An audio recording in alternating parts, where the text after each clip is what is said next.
Živelo srpsko more.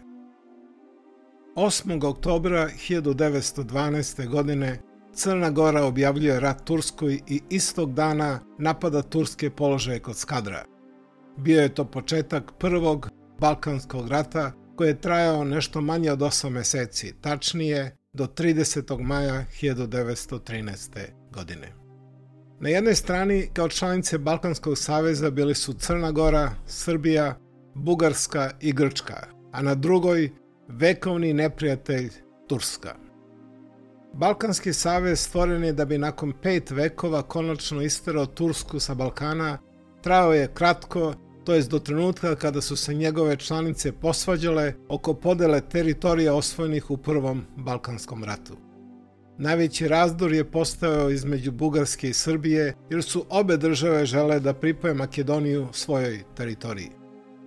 Srbija je imala želju da se proširi na zapad, ali joj Austro-Ugarska to nije dozvoljavala, jer je samo nekoliko godina ranije pripojila Bosnu i Hercegovinu, pa je srpska vojska krenula na jug, pod komandom Božidara Jankovića, koji je vodio srpsku 3. armiju i prvi put posle više od 5 vekova Kosovo i Metohija je vraćeno Srbiji. Prvi Balkanski rat završen je zaključenjem mira u Londonu, takozvanim Londonskim ugovorom o miru 30. maja 1913.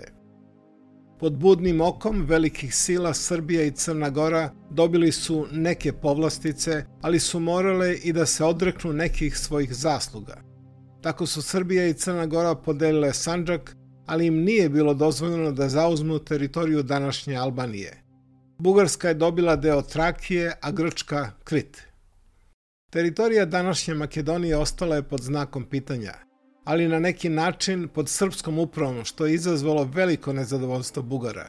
Samo nekoliko dana kasnije Bugarska će zbog nezadovoljstva objaviti rat Srbiji i to će biti početak drugog Balkanskog rata.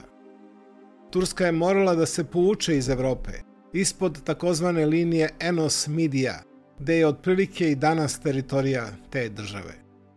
U međuvremenu, srpska i crnogorska vojska vrše napad na tursku vojsku smeštenu na teritoriji današnje Albanije. Najjače borbe vode se oko Skadra, a usred zime te 1912. i 1913. godine srpske trupe posle 2 nedelje napregnutog marša kroz sneg i led planine Pinda izbijaju kod Drača na Jadransko more. Na poslednjim visovima, kad su ugledali more, srpski vojnici su se neobično obradovali. Svi su razumeli da je ovo bio svečani dan u narodnoj istoriji.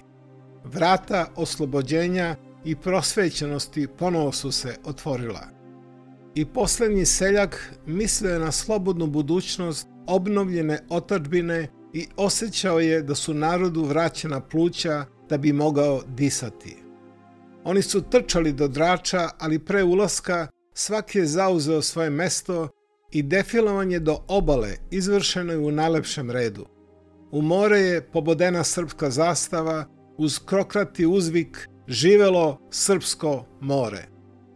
Uveče u zavojištu evropski lekari negovali su 147 vojnika koji su imali promrzle noge, ali koji su uz pripomoć ili nošeni od svoje braće stigli kao i ostali do Srpskog mora i hteli da defiluju kao i oni do obale. U toku Prvog i Drugog Balkanskog rata u Beogradu je izlazio specijalizovani nedeljni časopis posvećen ratu nazvan Balkanski rat u slici i reči. U broju 37 iz 1913. a pod naslovom Srpska konjica pobedonosno zaplivala u Jadransko more, objavljena je i gornja ilustracija.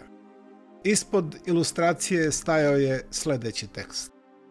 Posle 10-dnevnog marša preko neprohodnih albanskih Alpa, koji je preneo slavu srpske vojske širom celog sveta, srpska vojska izbila je na davno željeno Srpsko more.